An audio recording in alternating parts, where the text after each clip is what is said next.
Mari saudara-saudara kita berdoa. Terima kasih Tuhan, kami boleh bersama-sama beribadah di rumah-Mu pada pagi hari ini. Karena kami tahu kalau kami boleh datang ke tempat ini, Tuhanlah yang menuntun kami dan memberikan kerinduan itu. Sekarang kami hendak membaca firman-Mu, tuntunlah kami juga dengan kebenarannya. Dan kiranya melalui apa yang kami renungkan pada pagi hari ini, sekali lagi Tuhan menyapa kami, Tuhan menuntun kami di jalan-Mu, dan Tuhan menopang kami dalam menghadapi pergumulan-pergumulan kami. Terima kasih untuk kasih-Mu, tuntunlah kami semua di jalan yang benar, mohon Roh Kudus menopang, menyertai, sehingga sungguh lebih banyak daripada yang bisa dikatakan manusia, Tuhanlah yang akan berkata di dalam setiap hati umat-Mu. Terpujilah nama-Mu dalam Yesus Kristus, Juru Selamat kami yang hidup. Kami berdoa dan mohon tuntunan. Amin. Selamat pagi Bapak Ibu Saudara sekalian dikasihi Tuhan. Kita bersyukur hari ini kita boleh bersama-sama memasuki masa Prapaskah yang keempat. Ya. Masa Prapaskah yang keempat ya, hari sudah 4 lilin dinyalakan. Sebentar lagi kita akan menyambut Paskah. Dan hari ini firman Tuhan akan kita renungkan bersama-sama dengan tema air mata kasih Allah. Ya, mari kita membaca firman Tuhan bersama-sama. Saya akan bacakan dulu dari Yohanes pasal ke-11. Bapak Ibu yang membawa Alkitab silakan dibuka juga. Yohanes pasal 11. Saya akan bacakan ayat 33 sampai 36. Yohanes 11 ayat 33 sampai 36. Dan yang akan menjadi fokus kita adalah di ayat yang ke-30. Maaf. Udah? Ya, ini dia ya. Ayat 35 dan 36. Saya akan bacakan untuk saudara sekalian. Ketika Yesus melihat Maria menangis dan juga orang-orang Yahudi yang datang bersama-sama dia, maka masgullah hatinya. Ia sangat terharu dan berkata, "Di manakah dia kamu baringkan?" Jawab mereka, "Tuhan, marilah dan lihatlah." Maka menangislah Yesus. Kata orang-orang Yahudi, "Lihatlah betapa kasihnya kepadanya." Berbahagia kita sekalian yang membaca firman Tuhan, menyimpan dalam hati kita, merenungkannya, dan hidup dituntun oleh kebenarannya. Saudara-saudara sekalian, menangis itu adalah bagian dari hidup manusia. Ya, saya rasa tidak ada seorang pun di antara kita yang tidak pernah menangis. Paling tidak waktu kita lahir kita nangis. Ya, setiap orang pasti pernah menangis. Dan secara psikologis, menangis itu disebabkan oleh adanya luapan perasaan, luapan emosi manusia. Jadi orang itu bisa menangis karena dia sedih, dia kecewa, tetapi juga karena dia senang. Ya, orang bisa menangis karena senang, bahkan ada orang tuh yang bisa tertawa sambil menangis, begitu ya, tertawa dan menangis. Kenapa? Karena sesungguhnya tangisan itu keluar yang secara biologis itu adalah adanya hormon estrogen yang mendorong kita untuk mengeluarkan air mata itu adalah dipicu oleh karena perasaan yang besar, yang meluap begitu ya. Nah, saudara-saudara, hari ini kita mau belajar tentang air mata kasih Allah. Nah, saudara-saudara, di dalam Alkitab kita Tuhan Yesus itu dicatat 3 kali menangis, ya, 3 kali menangis, ya, yaitu dalam Yohanes pasal 11 yang kita baca ini. Nanti kita akan lihat di dalam Lukas pasal 19. Lalu ada sebuah catatan dari bapak-bapak gereja di dalam kitab Ibrani itu yang mengatakan Tuhan Yesus itu menangis, ya. Saudara-saudara, di dalam hari-hari terakhir menjelang dia disalib, Alkitab mencatat betapa hati Tuhan itu tersentuh oleh penderitaan orang-orang di sekitarnya, penderitaan kita orang-orang berdosa. Dia menangis dan dia meneteskan air mata Dan itu mengingatkan kita betapa Allah itu mengasihi orang-orang berdosa, bahwa Allah itu peduli pada setiap jiwa-jiwa yang dalam kesusahan. Saudara-saudara, Alkitab di dalam Ibrani 4 ayat 15 itu berkata bahwa kita tuh mempunyai imam besar yang mengerti perasaan kita. Dia tahu apa yang kita alami. Dan hari ini kita mau belajar Tuhan meneteskan air mata. Nah, saudara-saudara, yang pertama, kapan Tuhan meneteskan air mata itu? Nah, ini ya. Yesus itu meneteskan air mata bagi orang-orang yang mengasihinya. Ya, tadi sudah kita baca, maka menangislah Yesus, dan kata orang Yahudi itu, lihatlah betapa kasihnya kepadanya. Itu betul ya. Nah, saudara-saudara, kalau kita mengerti tentang latar belakang cerita ini, kita mengerti bahwa kalau saudara membaca dalam Yohanes 11 itu adalah cerita tentang Lazarus yang dibangkitkan, bukan? Nah, suatu kali ketika Tuhan Yesus akan pergi ke Yerusalem, dalam perjalanan yang terakhir ke Yerusalem, dia mendapat berita dari Maria dan Marta. Tuhan, datanglah, orang yang kau cintai sedang sakit. Begitu. Tetapi Tuhan Yesus menunda kedatangannya, ya, sehingga ketika dia datang ke tempat Maria dan Marta di Betania itu, Lazarus itu sudah mati. Dan bukan cuma dia sudah mati, tetapi dia sudah dikubur, sebab dia sudah 4 hari mati. Ya, sudah 4 hari mati. Nah, ketika dia sampai di sana, dia bertemu dengan Maria dan Marta dalam masa perkabungan itu. Orang-orang di sana menangis, Maria tuh menangis, dan kemudian kita membaca, melihat orang banyak itu, tersentuhlah hatinya, melihat Maria tersentuhlah hatinya, dan dikatakan lalu Yesus itu menangis, maka menangislah Yesus. Saudara-saudara sekalian, tentu kita bisa merasakan Tuhan ikut berduka, tetapi saudara perhatikan enggak, sebetulnya ya, beberapa menit kemudian Lazarus dibangkitkan. Jadi kenapa Tuhan mesti menangis? Bukankah sebetulnya setelah peristiwa ini lalu Tuhan tanya pada mereka kan, di mana kamu letakkan Lazarus? Dan kemudian dia dibawa ke tempat itu, dan kemudian dia mengatakan, bukalah batunya. Dan Marta itu berkata, Tuhan, dia sudah 4 hari mati, dia sudah berbau. Tetapi Yesus berkata kepada Marta, kalau engkau percaya, engkau akan melihat kemuliaan Allah.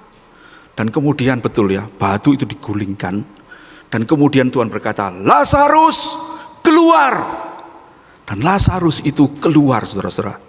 Mungkin dengan melompat-lompat karena masih diikat dengan kain kafan itu, dan mukanya masih ditutup dengan kain peluh itu ya.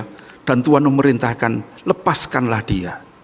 Dan setelah dilepaskan, orang-orang itu kemudian memuji Tuhan, menyembah dia. Dikatakan di ayat 45, banyak orang yang melihat peristiwa itu menjadi percaya.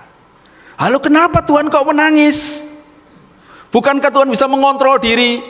Kalian menangis semua, Tuhan cuma tersenyum. Sebentar lagi ya, lalu tunjukkan saya tempatnya. Dan kemudian dia membangkitkan Lazarus. Tak perlu menangis, bukan? Tetapi saudara-saudara, Alkitab mencatat, melihat orang banyak dan Maria yang menangis itu, masgullah hati Yesus. Kita mengerti kata masgul itu dalam bahasa Indonesia artinya sedihlah ya, dalam bahasa Inggrisnya itu troubled gitu ya. Sedihlah hati Yesus. Lalu kemudian dia menangis. Saudara-saudara sekalian, kenapa Tuhan menangis? Sebab Tuhan tahu sesungguhnya dosa itu masih menguasai orang-orang yang dikasihinya itu. Orang-orang yang mengasihinya itu, ya. Dia akan membangkitkan Lazarus. Tetapi dia tahu kematian, kesakitan, penderitaan, kegagalan, keputusasaan, perpisahan, bahkan keterhilangan itu belum meninggalkan kita, saudara dan saya. Sekalipun kita adalah orang-orang yang percaya pada Tuhan Yesus, sesungguhnya dosa masih berkuasa di dalam daging. Dosa itu masih akan membuat kita mengalami kesukaran-kesukaran kehidupan itu. Dan Tuhan mengerti keadaan itu. Dia mengerti keadaan saudara, keadaan saya. Dia menangis. Saudara-saudara, kenapa Tuhan Yesus menangis? Sebab Tuhan mengasihi Maria, Marta, dan orang-orang itu, dan Lazarus. Betullah kata orang-orang Yahudi itu, lihatlah betapa dia mengasihi mereka.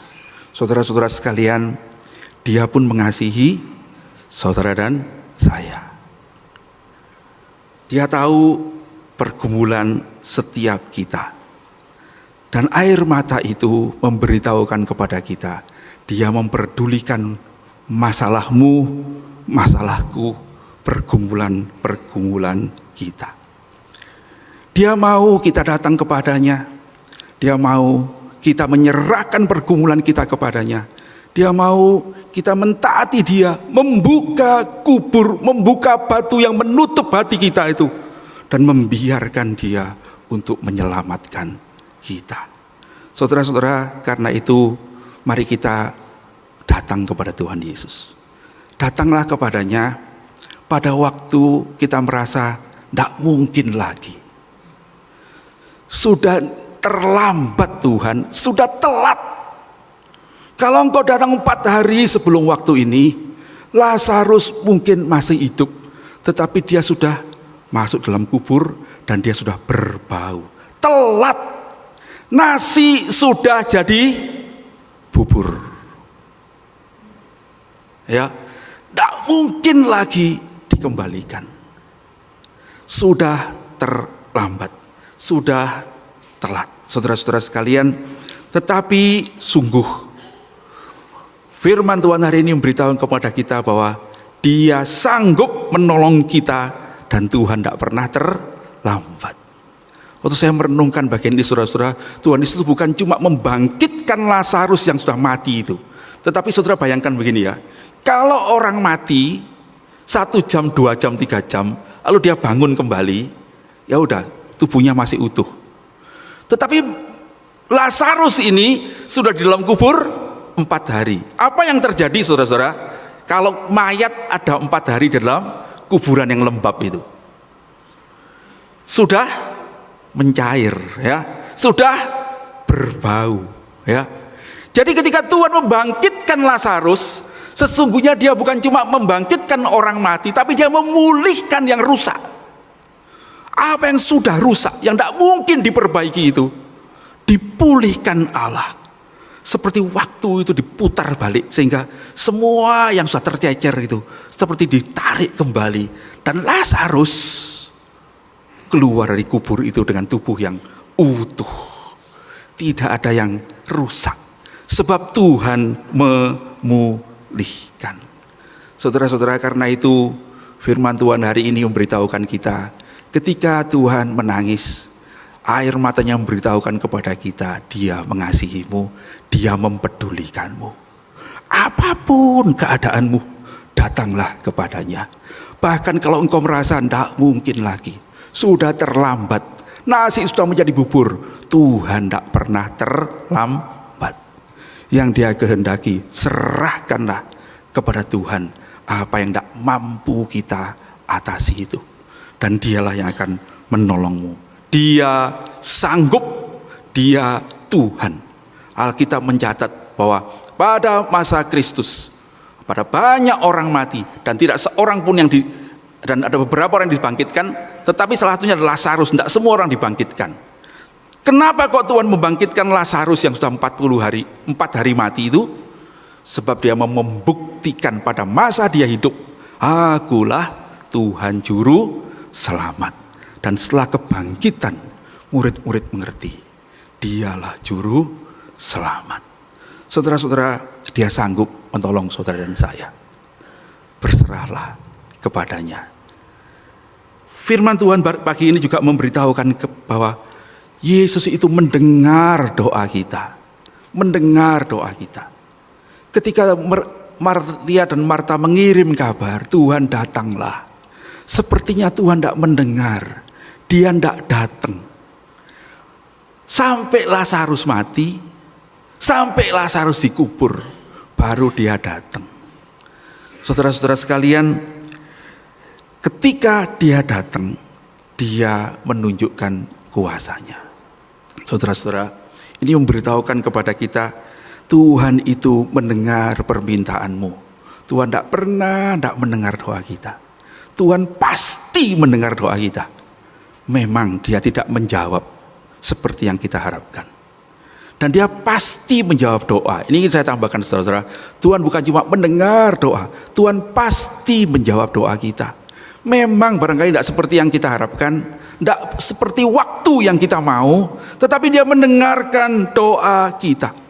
Dan percayalah kepadanya, dialah yang paling tahu waktu yang tepat. Dialah yang paling tahu apa yang terbaik. Dialah yang bisa memberikan kepada kita apa yang sesungguhnya kita perlukan di dalam hidup ini.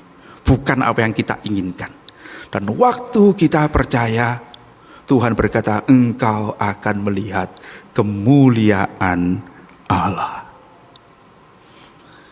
Kita bersyukur saudara-saudara.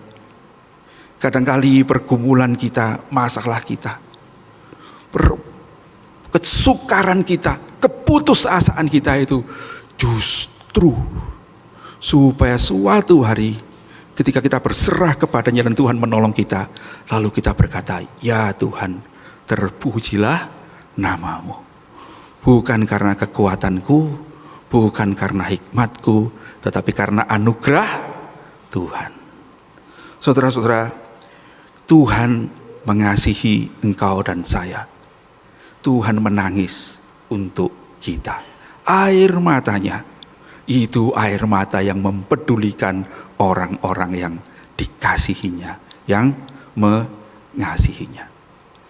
Nah, saudara, tetapi Alkitab juga mencatat bahwa Tuhan bukan hanya menangis bagi mereka yang dikasihinya, mengasihinya, tetapi Tuhan juga menangis bagi mereka yang menolaknya.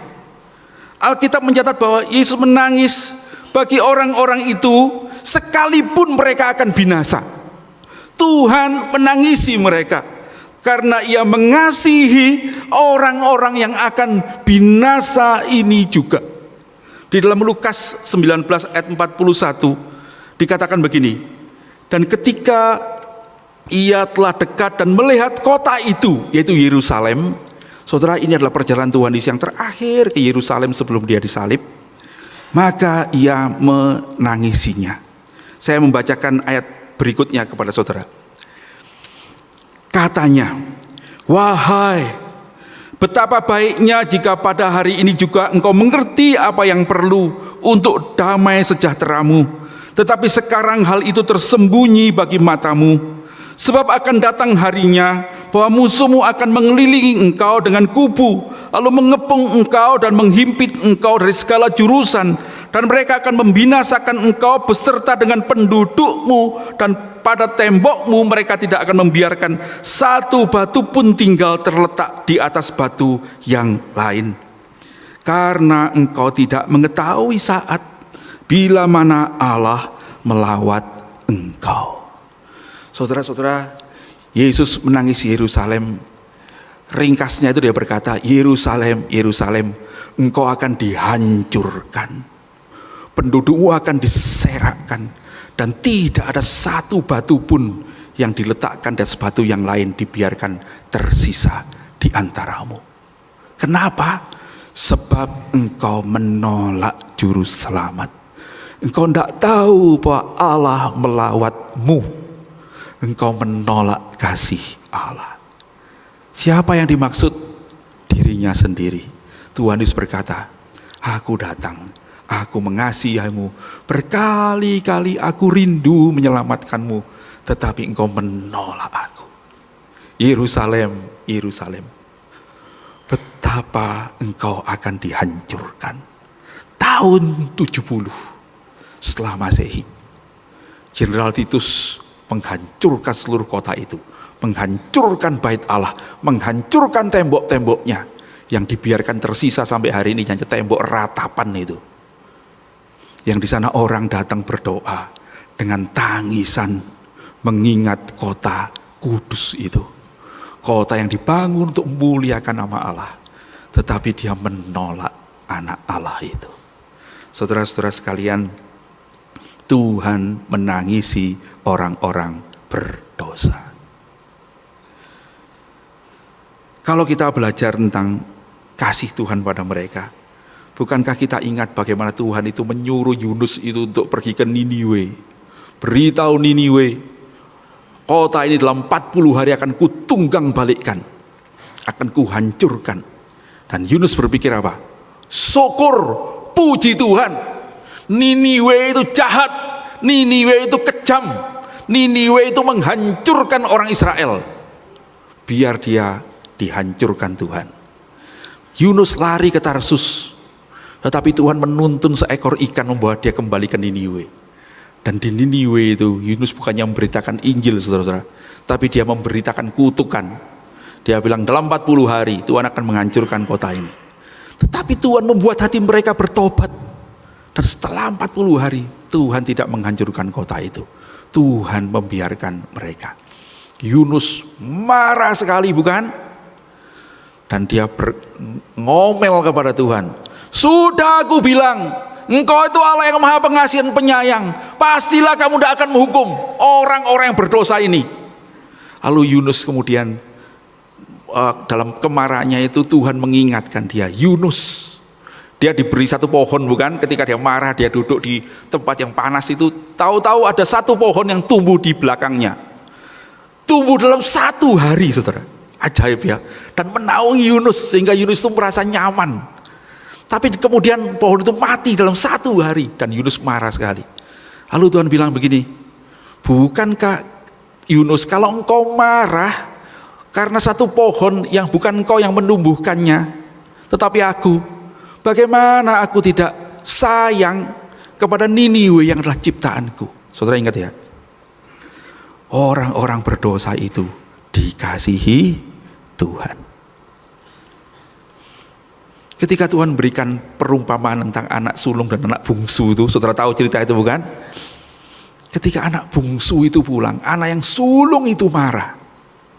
Dan ayahnya itu keluar mendapatkan dia, berkata apa? Anakku, bukankah semua yang aku miliki ini milikmu? Apa yang aku punya itu punyamu? Dan adikmu sekarang pulang, bukankah seharusnya kau bersuka cita dengan aku? Saudara, siapa anak sulung itu? Bukankah itu gereja kita ini yang menjadi waris kerajaan Allah, orang-orang percaya kepada Tuhan. Tetapi ketika ada orang bertobat, adakah kita bersuka cita? Dalam cerita anak yang hilang itu, saudara-saudara ya, dimulai dengan adanya domba yang hilang dan ada gembala yang mencarinya. Ada dirham yang hilang dan ada orang yang menyapu rumah menemukan dirham itu. Di dalam anak yang hilang, tidak ada yang pergi mencari. Saudara, saya selalu merasa, bukankah harusnya anak sulung itu yang pergi mencari adiknya? Bukankah dia tahu setiap hari ayahnya itu merindukan adiknya pulang?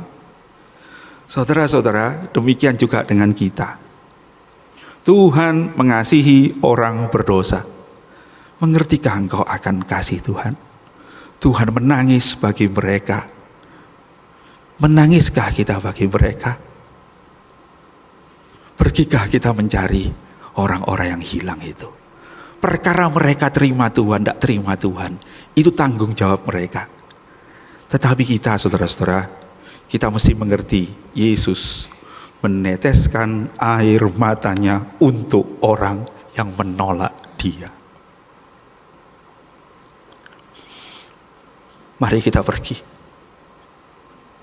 mengasihi apa yang dikasihi Tuhan, mencari apa yang dicari Tuhan. Kiranya Tuhan menuntun kita. Yang ketiga, saudara-saudara, Alkitab itu mencatat dalam Ibrani 5 ayat yang ke-7.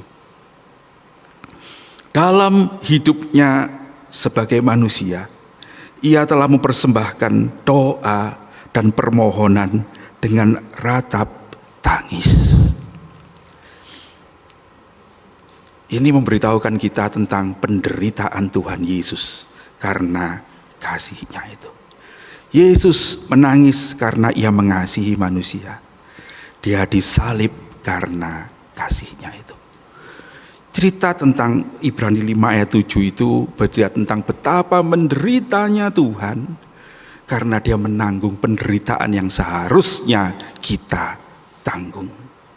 Air mata itu menceritakan penderitaan Kristus yang harus Dia tanggung bagi orang berdosa, bagi kita. Salib, saudara-saudara. Sebentar lagi Paskah. Kita akan merayakannya, kita akan mengingat salib itu. Setiap kali memandang salib, apa yang saudara pikirkan? Saudara-saudara, setiap kali saya memandang salib, hati saya ya gitu ya, terharu ya. Bayangkan saudara-saudara, yang tersalib di sana itu adalah Tuhan, pencipta langit dan bumi, penguasa segala ciptaan. Tuhan yang mampu melakukan apapun, ya. Dan sesungguhnya Dia Maha Kuasa. Tetapi saudara-saudara, Dia tersalib di sana. Salib itu artinya apa ya saudara-saudara? Kalau Tuhan Yesus salib di sana itu, saudara bisa bayangkan ya. Barangkali kita masih melihat salib itu dalam gambar-gambar yang hari ini kita adalah menghormati Tuhan ya. Tapi saudara tahukah, ketika Tuhan disalib di sana, sebelum disalib Dia disiksa, dan lebih daripada siksaan itu Dia diludahi. Saudara tahu Tuhan diludahi? Saya selalu merasa tidak terima gitu. Saya nih orang biasa ya, kalau ada orang berani meludahi muka saya gitu ya, mungkin saya kecil nih, tapi akan saya ajak berantem beneran kalau berani ludahi muka saya. Ini ada orang meludahi Tuhan. Karena saya tidak bisa terima tuh ya. Saudara tahu itu Tuhan ditelanjangi. Kemudian Dia dipaku di sana, dihina di sana. Siapa orang bisa menghina Tuhan? Tuhan itu menderita kesakitan, Dia dihina di sana, Dia bersedia mati karena kasih-Nya kepada kita. Saya selalu berkata, tidak ada paku yang bisa membuat Tuhan tertancap di sana. Tidak ada paku yang bisa membuat Tuhan tertancap kakinya di salib itu. Tidak ada. Yang membuat Tuhan tertancap di sana cuma satu, yaitu kasih-Nya kepada saudara dan saya, kepada kita, kepada orang berdosa. Cuma itu. Kalau tidak karena kasih itu, tidak ada salib itu. Itu sebabnya salib itu jadi begitu mulia bagi kita, bukan? Salib yang begitu hina hari ini menjadi begitu mulia, sebab di sanalah Anak Allah Tuhan itu disalib bagi kita dan Dia mati karena kasih-Nya kepada kita. Saudara-saudara, dan bukan cuma Dia mati di sana menangani penderitaan kita ya, tetapi sesungguhnya Dia mati di sana untuk menyelamatkan saudara dan saya. Saudara-saudara, hukuman dosa yang tidak sanggup kita tanggung itu ditanggung Tuhan sendiri. Roma 8 ayat 1-3 itu berkata, apa yang tidak mampu dilakukan oleh hukum Taurat karena tidak berdaya oleh daging itu dilakukan oleh Allah dengan menjadi manusia, mengambil rupa daging yang serupa dengan daging yang dikuasai dosa karena dosa itu, dan Dia menimpakan hukuman atas kita itu kepada daging ini, kepada Yesus Kristus yang tidak berdosa. Saudara-saudara yang dikasihi Tuhan, di salib itu Tuhan meneteskan air mata, bukan karena penderitaannya, bukan karena Dia dihina. Dia meneteskan air mata karena mengingat engkau dan saya. Maukah sekarang saudara mengasihi Dia yang mengasihimu? Salib itu menyatakan tentang kasih Allah kepada kita. Maukah kita menyerahkan hidup kita kepadanya? Dia yang lebih dahulu menyerahkan hidupnya bagi kita. Rasul Paulus itu seorang yang menentang Kristus. Dia mencari orang Kristen rumah ke rumah seperti Gestapo. Dia menyeretnya keluar. Dan dia membunuhnya. Dia bersukacita waktu Stefanus dirajam sampai mati. Dan ketika dia ke Damsyik, dia bertemu dengan Yesus Kristus. Lalu Paulus mengerti, aku ini adalah orang yang melawan Allah, menentang dia, tetapi dia mengasihiku. Lalu Paulus itu berkata, sebab itu, karena kasih karunia itu, aku tidak bisa tidak mengatakannya. Aku akan hidup untuk kasih karunia itu. Dia menulis dalam 2 Korintus 5 ayat 15, Kristus mati untuk kita, supaya kita yang hidup ini tidak hidup lagi untuk diri sendiri, tetapi untuk Dia yang telah mati dan telah bangkit bagi kita. Paulus pergi menceritakan kasih itu. Saya berdoa saudara-saudara kita pun pergi menceritakan kasih itu. Mari kita berdoa.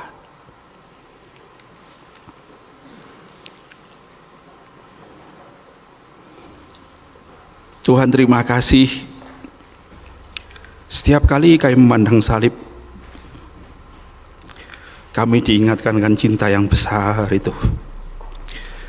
Terima kasih, Engkau mengasihi kami, tetapi kami diingatkan juga Engkau mengasihi orang-orang yang berdosa.